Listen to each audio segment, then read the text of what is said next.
días, República Dominicana. El sol de la mañana en estas circunstancias especiales que está viviendo el mundo, que está viviendo la República Dominicana, pues tratando de hacer nuestro trabajo, adaptándonos pues a las actuales circunstancias. Aquí estamos hoy por radio y por televisión desde nuestros hogares. Estamos, como es habitual, por Telefuturo, Canal 23, desde luego, que a través de todas las frecuencias de Sol, y a partir del día de hoy se incorpora a nuestras transmisiones, a la difusión del Sol de la Mañana, pues Teleuniverso, el canal 29 de Santiago de los Caballeros y de todo el Cibao. Buenos días a todo el equipo del Sol de la Mañana, de manera muy especial tanto a Marilena como Eury, que ya están desde temprano pues integrados desde sus hogares a esta nueva plataforma, a la que un poco más tarde se irán sumando pues todos nuestros compañeros. Así es que estamos, señores, en la fase de prueba, y de error. Entonces, con sus señalamientos, siempre autocríticos, positivos, pues uno siempre tratará de ir mejorando. Así es que un saludo para todos en este lunes. Es un lunes muy triste por el fin de semana que hemos tenido con el coronavirus, al que nos vamos a referir un poco más adelante, pero pese a toda la tristeza que nos embarga, no debe desaparecer la esperanza de que el pueblo dominicano habrá de superar esta situación, siempre pues siguiendo las instrucciones de las autoridades, colaborando al máximo con todo lo que se está haciendo para que esta pues jornada culmine de manera exitosa. Es el aislamiento social sigue siendo la clave, y cuando uno tenga que movilizarse por razones imprescindibles, hacerlo con todas las medidas de seguridad dentro del plazo que está permitido. Entonces, antes de irnos con el coronavirus y con todas estas noticias tan tristes que hemos recibido, que nos han tocado incluso con personas relacionadas, con personas muy cercanas, quiero pues recordar que hoy justamente es 30 de marzo. Hoy es lunes 30 de marzo. Hoy estamos conmemorando el 176 aniversario de un episodio que fue clave para la independencia de la República Dominicana, la épica batalla del 30 de marzo de 1844 en Santiago de los Caballeros, un acontecimiento que no solo tuvo repercusiones pues en lo que era el futuro inmediato de la nueva República Dominicana, de la República naciente después del manifiesto del 16 de febrero y de la noche gloriosa de 1844, del 27 de febrero, sino que ese acontecimiento también impactó en Haití, porque el presidente Charles Gerard, que vino a aplastar la declaratoria del 27 de febrero de 1844 al presentarse con un ejército muy superior a lo que le pudiera enfrentar del lado nuestro, dividido en tres grandes columnas ese ejército. Entonces, esta decisión, esta guerra, le costó el poder a Gerard. Es decir, que la decisión de aplastar la independencia de la República Dominicana terminó costándole el poder al general Charles Gerard. Desde luego, para Gerard era imprescindible mantener la isla como una sola e indivisible, porque después que se produjo la independencia de Haití, Haití hubo de llegar a una negociación con Francia para que Francia aceptara su independencia, y esa negociación incluía el pago de una indemnización a Francia.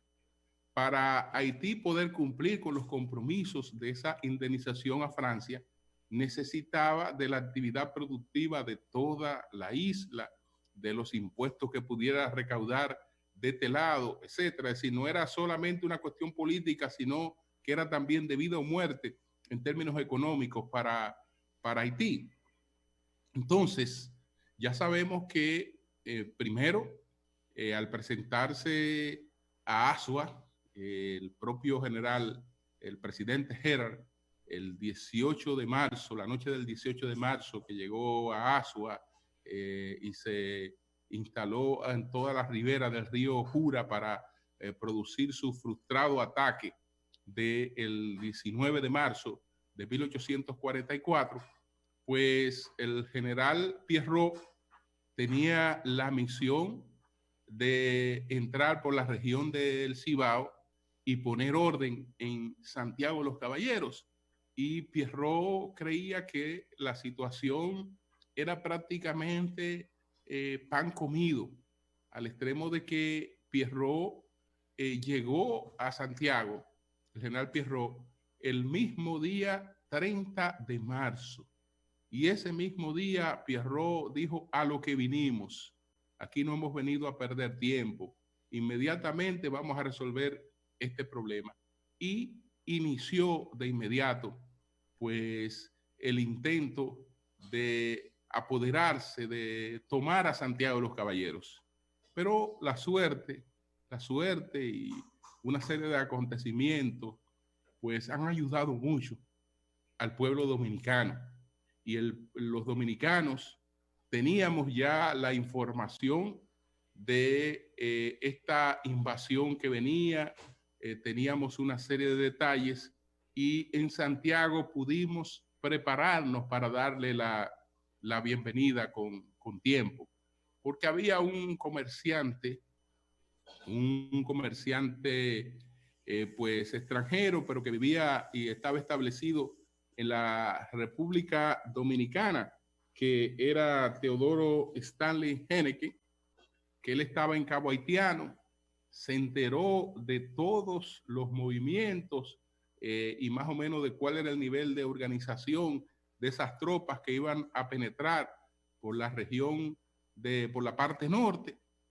Y entonces vino rápidamente, informó a los dominicanos y se le pudo dar el recibimiento correspondiente. Toda la tarde del 30 de marzo, pues hubo una sangrienta batalla, pero la sangre que corrió era pues de los adversarios, de los invasores. 715 invasores dejaron sus vidas en esa intentona, y la bajas desde el punto de vista de los dominicanos fueron prácticamente cero. Se habla de heridos, pero ni siquiera de muertos registrados por parte de las tropas dominicanas. Entonces, ese acontecimiento resultó clave, porque después de esta recesión inesperada, sorprendente, después de esto, el general Pierrot pidió pues una especie de tregua para recoger a sus muertos y para tratar de llegar a una negociación con los dominicanos, convenciéndolos de todas maneras de la superioridad de las tropas haitianas, a pesar de las bajas que habían tenido. Pero en esa tregua, entonces, el sorprendido fue Pierrot, porque en la batalla del 19 de marzo en Asua habían caído varios oficiales que estaban con todas sus insignias de altos oficiales haitianos, y probablemente se creyó que uno de esos caídos había sido pues el propio presidente Gerard, y se le mostró a el general Pierrot una copia de esa supuesta caída del general pues Gerard, y él entendió que el general Gerard ya había muerto.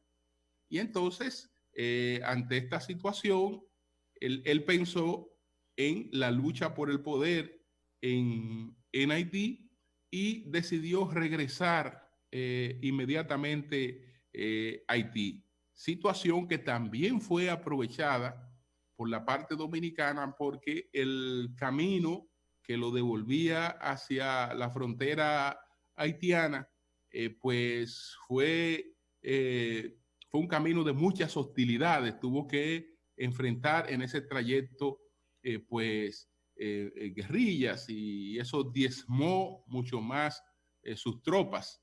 Resulta que cuando él llega a Cabo Haitiano, ahí se percata de que no era cierto que el general Gerald hubiese muerto en Asua, y el general Gerald a su vez le pide a Pierrot que vaya a reforzarlo en Asua, pero Pierrot sabía que eso podía equivaler a ser fusilado por traición, a ser fusilado por haber abandonado su combate. Y entonces lo que en esa situación de vida o muerte, Pierrot se dirige a Puerto Príncipe y se incorpora a quienes están conspirando para desalojar del poder al presidente Charles Herald, y finalmente logran desalojar del poder a Charles Herald por el general Guerrier. Es decir, que ese estancamiento que logró el general Santana con su estrategia del 19 de marzo, de atacar como atacó a esas tropas, causarle las bajas que le causó, pero después, a sabiendas de que no había la posibilidad de un cuerpo a cuerpo, se retira a Sabanagüey, dejando imposibilitadas a esas tropas haitianas de movilizar un paso, porque tanto por el número como por el memiso, ahí estaban los hombres al mando de Antonio Duvalier, que no dejaron que los haitianos avanzaran ni un milímetro por esa zona. Entonces, en conclusión, el presidente Gerald se mantuvo estancado en Asua, y ese estancamiento produjo todos los acontecimientos que llevaron a su salida del poder, y por la parte nuestra, pues consolidaron ese proceso de independencia, que después volvería a ser atacado, porque Haití nunca dejó de ser un peligro para lo que era la República Dominicana creada por Duarte. Nunca dejó de ser un peligro, nunca dejó de ser una amenaza, pero esas batallas inspiraron siempre al pueblo dominicano en la seguridad de que sustentarían su independencia. Sabemos que después, lamentablemente, 17 años después, se produjo el tema de la anexión a España, que ya es cuestión de otros análisis. Entonces, señores, ni siquiera en las circunstancias como la que estamos viviendo actualmente podemos dejar de pasar por alto un momento tan glorioso para el pueblo dominicano como el que representa la batalla del 30 de marzo. Entonces decía que estamos en un lunes muy triste, luctuoso, porque las muertes por coronavirus han sido la principal noticia, son la principal preocupación. sabemos que en República Dominicana y en todas partes del mundo, una buena parte de la población será alcanzada por este virus. Pero hasta ahora hemos mantenido la esperanza de que a más del 80% de las personas que son pues infectadas por el COVID-19 pues lo sobrepasan o en forma asintomática o teniendo procesos que suelen parecerse a los de las influencias, es decir, suelen parecerse a lo de una gripe habitual y la gente después de estar varios días escaso de apetito y con esos síntomas se va recuperando. Eso ocurre con la mayoría, hasta hace poco con más del 90% de los afectados de coronavirus. Entonces, por ahí uno se mantenía con la esperanza de que, bueno, nos dará porque esto es inevitable. Si mantenemos el aislamiento social, logramos que no se produzca una situación que resulte masiva a la vez y nuestro sistema sanitario, con toda la solidaridad de los sectores que puedan incorporarse, pues puede dar esta batalla. Sin embargo, señores, el número de muertos para nosotros nos luce alto y sobre todo cuando se trata no solo de números. La muerte siempre es triste, saber de que ha muerto una persona, que ha muerto varias personas, que 4 ancianos en un asilo en la provincia de Sánchez Ramírez murieron. Eso afecta, eso entristece, pero lamentablemente entristece mucho más el no solo conocer de los números, no solo imaginarse de la tragedia que representan estas desapariciones para sus familiares, sino también vivirla de cerca. ¿Por qué? Porque esto aquí, como en todas partes del mundo, va teniendo rostros que uno se suponía muy alejado de esa posibilidad de un llamado a la muerte.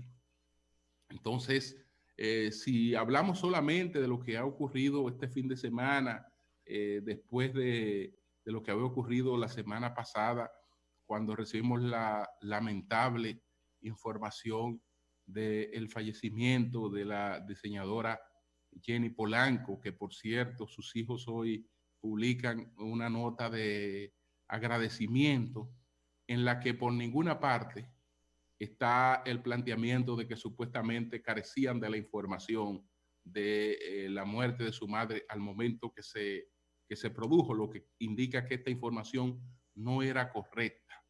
Esta información no era correcta, por el contrario, se pronuncian con un agradecimiento que incluye todas las atenciones y toda la dedicación que hubo para tratar de salvar la vida de su madre. Pero bueno, después de esto, entonces se produce la muerte de el coronel Khalil H., un hombre de 88 años, que lo único que había hecho en toda esta vida posterior a la desaparición de la tiranía trujillista era generar afectos, generar amistad y era también un hombre de un espíritu muy filantrópico. Entonces se produce la muerte de Khalil H. a los 88 años. Cualquiera diría, bueno, ya él estaba en una edad avanzada y probablemente esta situación contribuyó y debía tener también algunas otras complicaciones. Lamentablemente, después de la partida de don Khalil H., se produce la partida el pasado sábado. Él murió, don Khalil murió el viernes. El pasado sábado murió su esposa Elsie Barinas de H., a los 82 años de edad. Una pareja de más de 60 años de matrimonio y de vida social en este país, ampliamente conocida y sumamente querida esta pareja. Su hija Maribel está pues casada con Aristide Fernández Succo, a quienes aprovechamos para reiterar nuestras condolencias. Pero después entonces, señores, nos enteramos de la muerte que se produce el mismo sábado de don Antonio Vargas. Antonio Vargas también un ser humano muy especial en los momentos en que se produce su muerte. Él era director general de cooperación multilateral, entre otras funciones. Él es de los principales propietarios de Telenor en Santiago, ¿no? De esta cadena televisora de cable de San Francisco de Macorís y de toda la región noroeste. Entonces había desempeñado distintas funciones, era miembro del Comité Central del Partido de la Liberación Dominicana, fue ordenador del OME, etcétera, pero siempre un hombre muy afable, muy solidario, que lo único que hizo fue generar cariño, generar afecto en todo el que lo trató. Por eso son muertes que realmente duelen mucho. Pero no solo, entonces, señores, nos encontramos con casos de personas como don Antonio Vargas, de personas como, Khalil H., sino que después vamos a tener noticias de personas más jóvenes que lamentablemente han fallecido.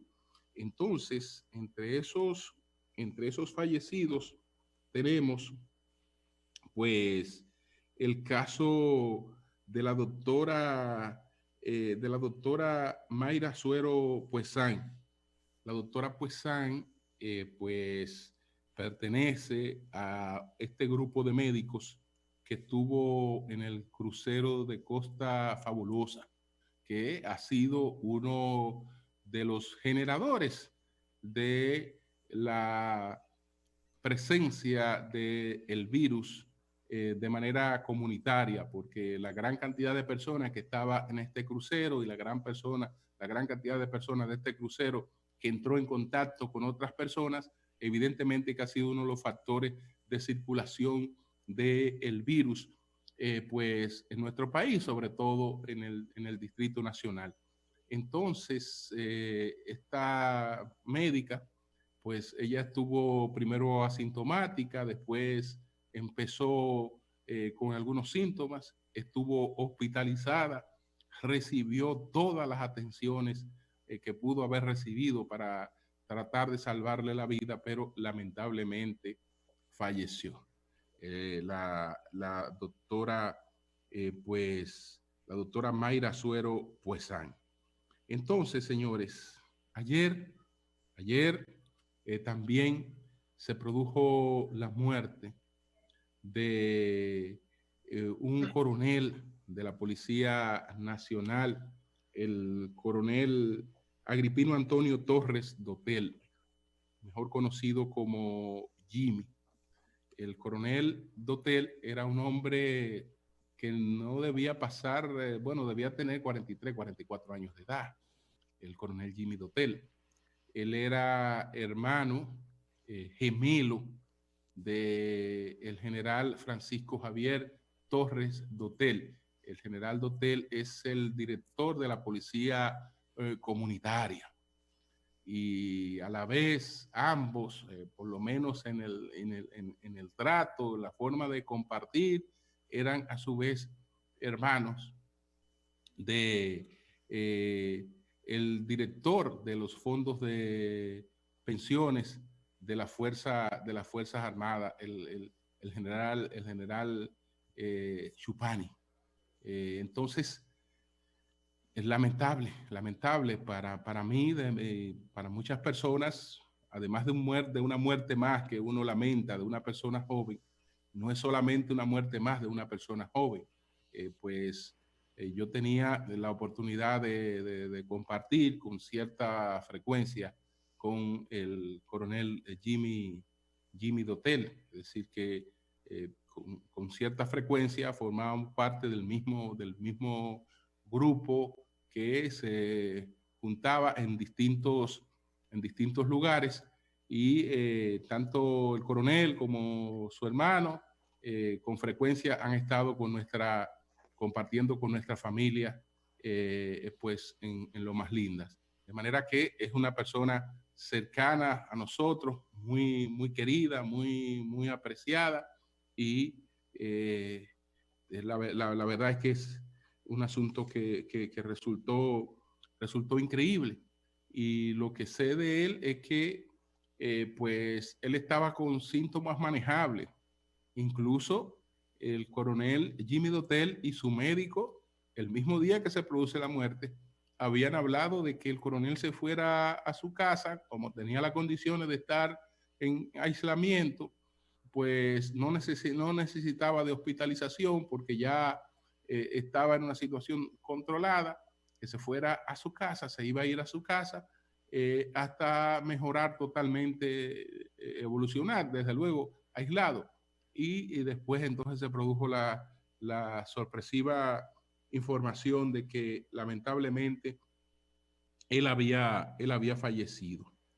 Ya sabemos que también nos encontramos con otros casos de personas de la vida pública que están afectadas y esperamos su pronta recuperación.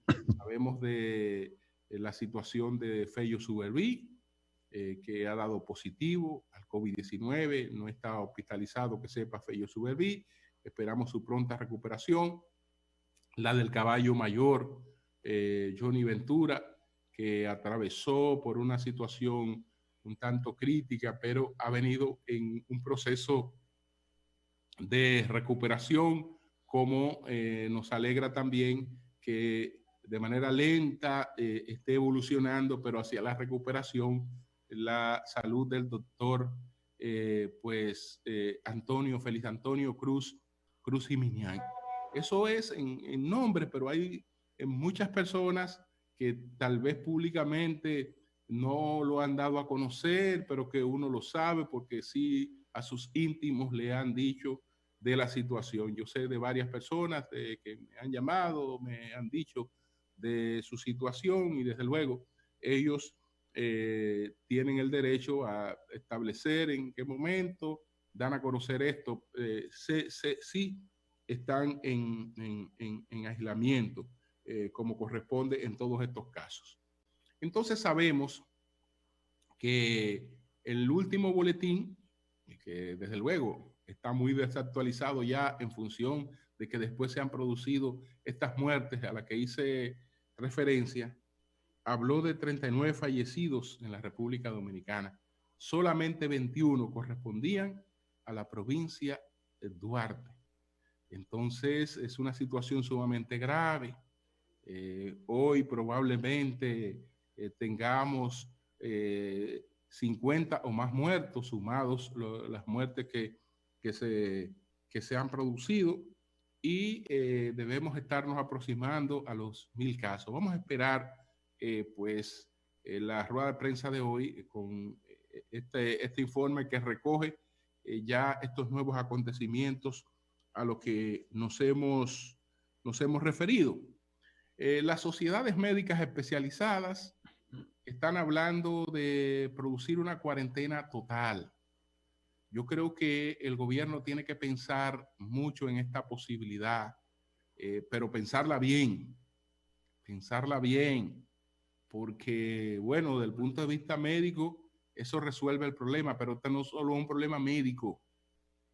Aquí no solo estamos enfrentando un problema médico porque son dos pandemias, no sabemos cuál puede resultar más letal. Hemos tenido que producir una parálisis económica que es más o menos controlable en el sector formal de la economía.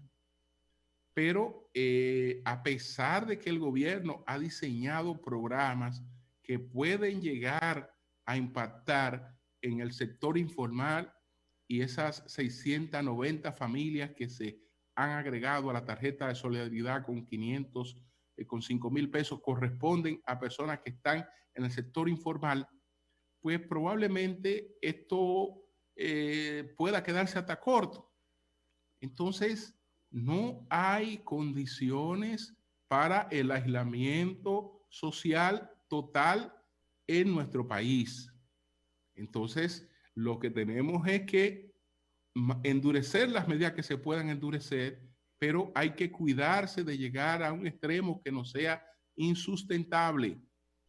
Insustentable, porque creo que una cuarentena total y un toque implique un toque de queda 24/7 es una cuestión sumamente traumática en un país que no tenemos los niveles de organización que pueda tener Italia, por ejemplo, pese a la pandemia que tiene, o Francia, que una persona que decide salir ya tiene un número asignado para salir porque va a hacer unas gestiones de emergencia.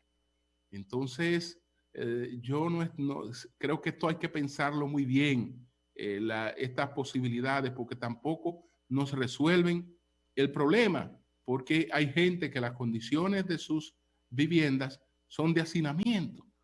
Entonces, están en mayor aislamiento social en el patio, que el patio es el frente de las casas, el patio que en sus propios hogares. Entonces, hay que tener cuidado con esto, a pesar de la emergencia por la que estamos atravesando. Entonces, ¿qué ocurre? Que vemos lo que está ocurriendo en el mundo. Vemos lo que está ocurriendo en el mundo en estos momentos con 724.945 casos. De esos, hay una situación en Estados Unidos que ya tiene 143.055 casos. Es decir, Estados Unidos está camino a duplicar los casos que hubo en China. Estados Unidos hoy probablemente duplique ya los casos que se produjeron en China. También esto ha implicado un incremento de la mortalidad no tan acentuado como el que se ha producido en Italia, porque con estos 144.000 y tantos casos, Estados Unidos tiene 2.513 fallecidos. Entonces, ayer el presidente Trump dio marcha atrás porque entendía en principio que a partir del 12 de abril podía empezar a normalizar la actividad económica en Nueva York, por ejemplo, y en Estados Unidos, pero ha dado marcha atrás y ha extendido esto hasta finales de abril. Y ya conocemos la proyección que ha hecho el epidemiólogo que asesora a la Casa Blanca, el principal asesor en esta materia, que es Anthony Fauci, que ha hablado de que en el peor de los escenarios, en el peor, pudieran haber 200.000 muertos en Estados Unidos. Pero él ha aclarado que esto se hace en base a pronósticos que parten de supuestos. Entonces la exactitud de esto depende de la veracidad de cada uno de esos supuestos. Y él mismo admite que estos pronósticos en ningún momento se han materializado, que siempre estos pronósticos se han quedado muy por debajo de lo que termina ocurriendo. Que Dios lo escuche, porque el mejor escenario que él presenta es un escenario de 100.000 muertos en los Estados Unidos por esta situación. Ahora, ¿qué ha pasado en los Estados Unidos que nos toca a nosotros también de manera muy directa? Que el Departamento de Estado le ha remitido una documentación a la Cancillería Dominicana, planteando a la Cancillería Dominicana que Estados Unidos no va a autorizar elecciones presenciales en su territorio por esta situación del coronavirus. De manera que no hay posibilidad de que los dominicanos puedan ejercer su derecho al voto mientras esta medida se mantenga en los Estados Unidos. No hay posibilidad porque ellos plantean que el voto sea pues por correo o que el voto sea electrónico por correo, pero resulta que eso no está contemplado en la ley electoral dominicana, que es una ley orgánica que habría que modificar para poder contemplar esa posibilidad, de manera que la medida en lo inmediato deja sin posibilidad de ejercer el voto a los electores de la diáspora, porque medidas similares también se adoptarán y se están adoptando en otras circunscripciones. De manera que el voto de la diáspora por ahora quedaría en el aire en un próximo proceso electoral dominicano, a menos que en las negociaciones que habrían de hacerse para una posposición de las elecciones, el liderazgo político llegue a la madurez de producir una modificación de la ley electoral, que también pudiera estarse hablando de una modificación constitucional, porque resulta que los plazos para la celebración de las elecciones están claramente establecidos y probablemente por esta crisis lo vamos a tener que rebasar. Ante el criterio de que no debe hablarse de esto porque es extemporáneo y que debemos concentrarnos en la crisis, yo creo que de esto hay que hablar. Yo creo que de esto hay que hablar porque esa es una realidad y las realidades hay que asumirlas con madurez.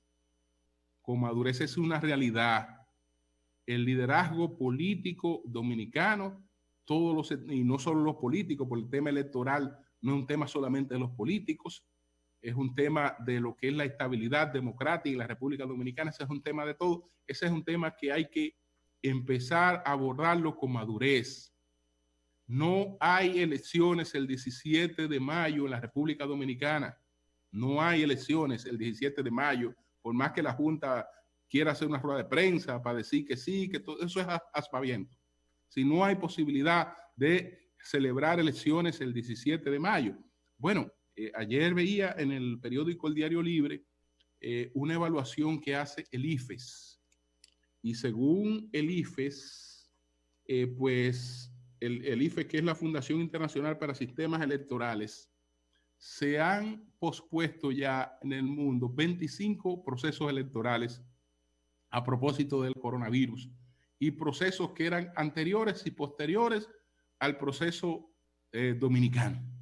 Entonces, fíjense que ya tenemos una situación de nosotros porque esa diáspora que no podrá ejercer el derecho al voto debe ser un 7% del padrón electoral en la República Dominicana, debe andar por un 7% del padrón electoral, no podrá ejercer el derecho al voto. Hay que ver si vamos a dejar eso así o si le vamos a buscar una salida, pero ya de por sí ese es un desafío importante.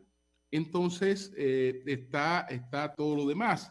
Creo que para la juramentación de los nuevos alcaldes y alcaldesas ya no hay inconveniente porque lo más difícil era hacer el proceso electoral, se hizo. Lamentablemente el proceso ha tenido sus consecuencias, pero yo creo que estaríamos peor sin ese proceso.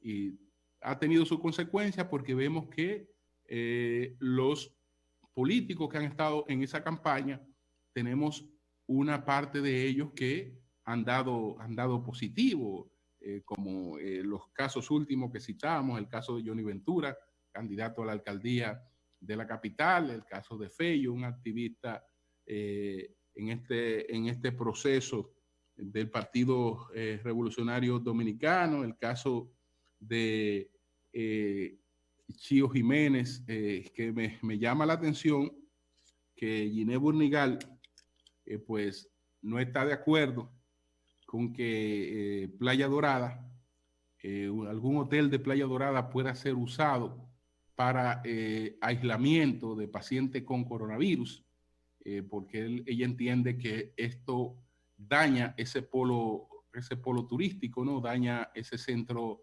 ese vacacional, que eso lo daña.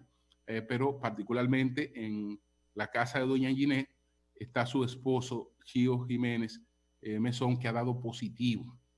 Entonces, esta es una realidad. La realidad es que pueden haber muchas personas que estén dando positivo y se necesita algún centro de aislamiento, y no es cierto que eso afecte para nada el entorno, ¿no?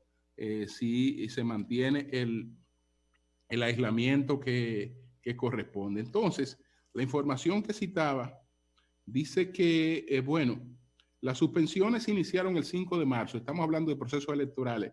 En Italia, donde se celebraría un referendo este domingo 29, en busca, que busca para el número de parlamentarios, parar el número de parlamentarios, y no se conoce la fecha. Ayer domingo también se celebrarían los comicios municipales en Argentina, que fijó la fecha para el 27 de septiembre de este año como día probable. Y Tunisia no lo pospuso y no hay fecha.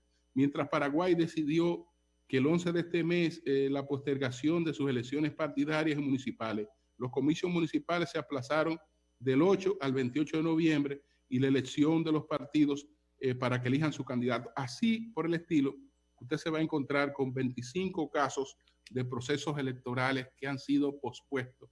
Una buena parte de ellos son posteriores al proceso electoral en la República Dominicana. Entonces ahí tenemos un vacío, tenemos una situación, y esa situación hay que empezar a abordarla.